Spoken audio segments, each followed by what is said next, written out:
Patricia Gibson. Madam Deputy Speaker, and I want to begin by thanking the Honourable Lady for Edisbury for bringing this debate forward.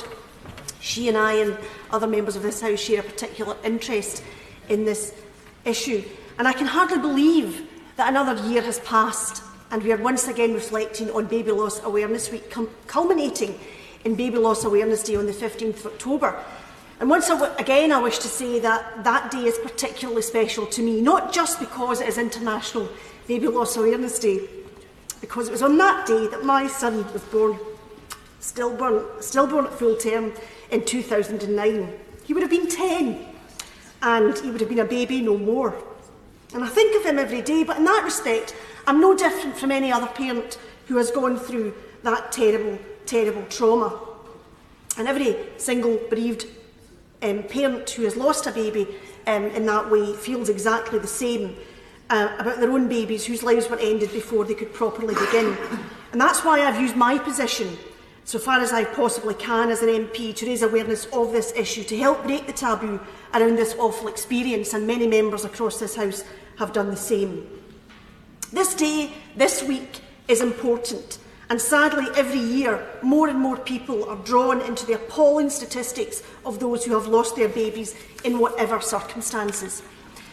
The theme of this year's reflection is about the need for access to mental health support for those who need it in the wake of baby loss, and who could argue with that? Indeed, only last week some of us were here in this very chamber discussing women's mental health. Access for mental health support in the wake of baby loss is important, not just for mums, but for dads too, and indeed other extended family members who are struggling with the loss of a baby they had expected to be welcoming to their family. And yet today, more families will have suffered a stillbirth and somehow have to try to cope with this appalling trauma. Mental health support is very important for bereaved parents who need it, not just from a compassionate point of view or a moral point of view, although these are important, but also from a practical, social and economic point of view. In the past, in debates around these issues, I and others have spoken about the fog of grief that comes from having to bury your own baby, the bewildering sense of the world being turned completely on its head. And the statistical fact is that despite the fact that 50% of marriages end in divorce, parents who suffer the loss of a child are 8 times more likely again to separate, 8 times more likely again to divorce, heaping heartbreak on top of heartache. Easier and more prompt access to the correct mental health support could help mitigate that awful statistic and perhaps assist parents struggling with grief to stay married, to return to the world of work and remain economically active, which can in time prevent the isolation that grief brings with it too often. Will the Honourable Member declare that? I will indeed. Sarah Champion. I thank the Honourable Member. Before this job, I ran a children's hospice, and we were able to provide that wraparound care to the whole family. And we worked with hundreds of families in my time there, and I'm really proud to say because of that care, not one family separated. I thank the Honourable Lady for her intervention, and that's the kind of support that we need to put in place. And I'm just about to go on to talk about that wraparound care that she's talking about. We know that bereaved parents are more likely to develop depression and other mental health issues, perhaps turning to drink or other forms of self-medication, because we know that those who experience stillbirth or baby loss are at a higher risk of mental health challenges. So there's really no excuse, as the Honourable Lady has said, there really is no excuse, given that we know what we know. There's no excuse not to have measures in place for this awful eventuality for those affected by baby loss. The aftermath of baby loss is no more or no less traumatic for those affected than living through the immediate aftermath and the years following the experience. Will the Honourable Lady give way? Well, indeed. I'm grateful to the Honourable Lady for giving way, and I think she's making a very powerful speech, and I strongly support her call for better access to mental health support. But I think of the difference that the 4-hour target made to quality of care and access to accident and emergency doctors and nurses where needed. And I wonder whether actually we need similar targets in place to ensure that trusts and the NHS in general can be accountable for whether or not access to mental health support is given quickly enough to people who are bereaved in the circumstances that we're talking about. the Honourable Gentleman for that intervention. And of course, the point I'm trying to make is that because we know that these mental health challenges will arise following baby loss, very often arise following baby loss, there is no reason why the infrastructure shouldn't be in place for when these issues arise, because sometimes the demand can be immediate, sometimes the demand can be perhaps months or years after, and sometimes people will choose not to call on those services, but the infrastructure needs to be there to make sure that people have access to it in a timely fashion. Someone pointed out to me today a comment on social media from a chap who spoke about Awareness Day fatigue. But he also acknowledged the importance for those who with lived experience feeling able and willing to speak about their experience of baby loss, because this can encourage others to talk of their own loss and perhaps seek the support and help that they need.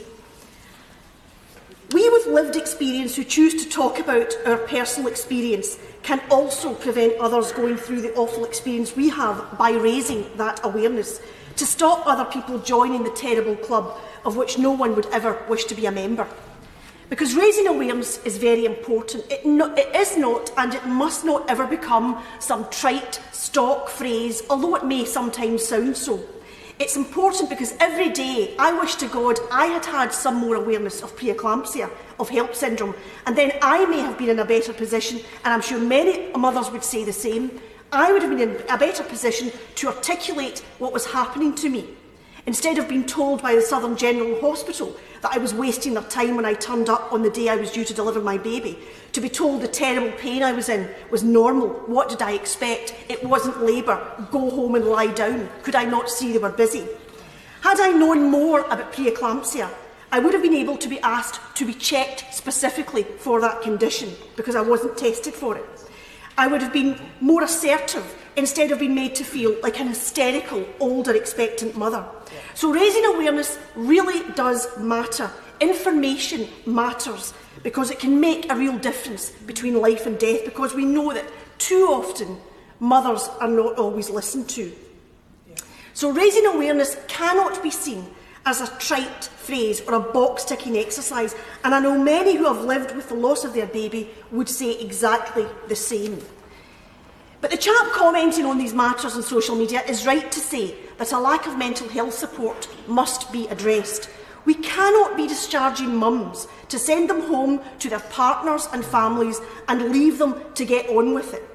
They must have the support they need, the mental health support they need, to help them navigate the best way they can through the biggest loss, the most appalling experience it is possible for them to have.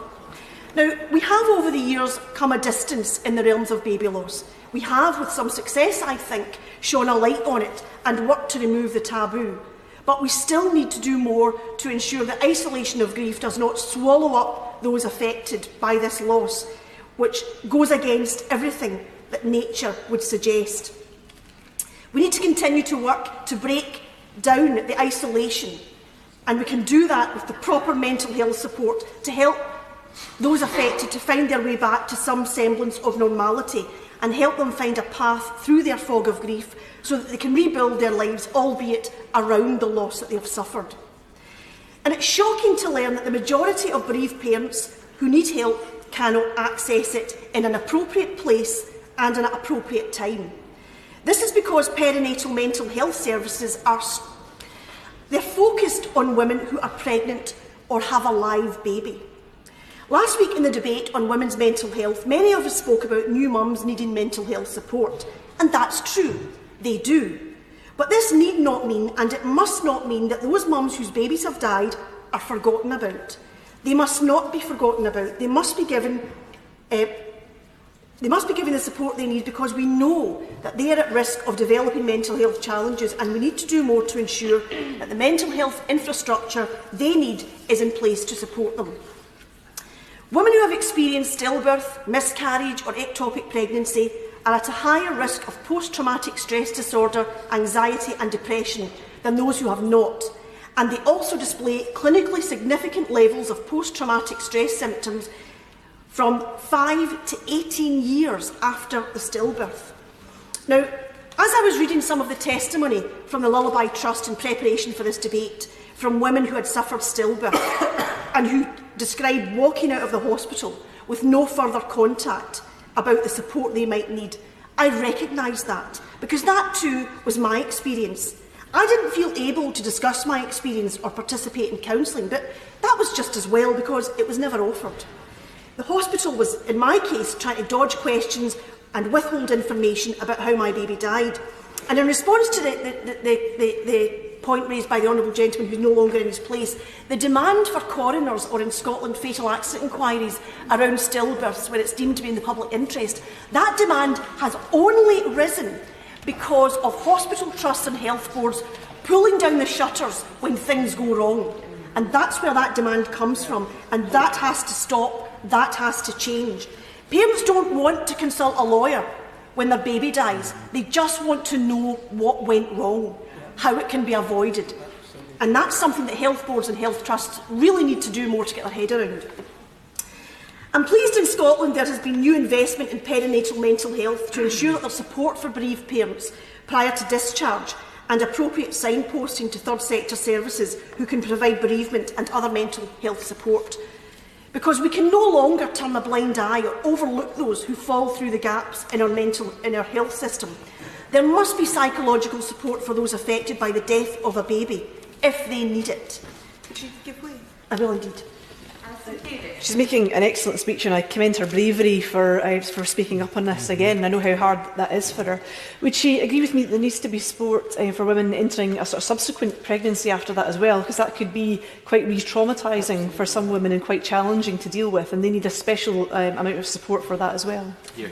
I thank the Honourable Lady, and I think she's made an excellent point, because the shadow of a stillbirth will hang over any subsequent pregnancy should they take place, and that's something that we need to be mindful of. Will indeed. Caroline Harris. Thank you, Madam Deputy Speaker. Would my honourable friend join with me at this poignant debate and say how dreadfully sorry we all are that on September the 27th in Bronzefields Women's Prison a baby was born and died. We know no more than that at the moment, but it seemed appropriate in this debate that we pay respects to that baby and its mum. Absolutely. I absolutely share the Honourable Lady's words, and I think the important thing for all the people affected by that terrible loss is that they get the answers that they need, because you cannot turn back time, but what parents want are answers and explanations, and to have some kind of to know that their baby mattered and that it's not going to be swept under the carpet is extremely important at those times. So I know there might be Awareness Day fatigue, but this particular Awareness Day does matter to those affected by baby loss. It's a week of remembrance culminating in International Baby Loss Remembrance Day on the 15th of October, and it's a space, a day, where we can collectively remember our babies, comforted by the knowledge that others have also experienced this indescribable loss, and they can understand the pain we feel. When you have experienced this, it really is easy to feel that no one could ever comprehend the scale of such a loss, but of course others who have gone through it do. This day is not just about remembrance of our lost babies, although that is extremely important. It's a reminder that those who live with this are not on their own.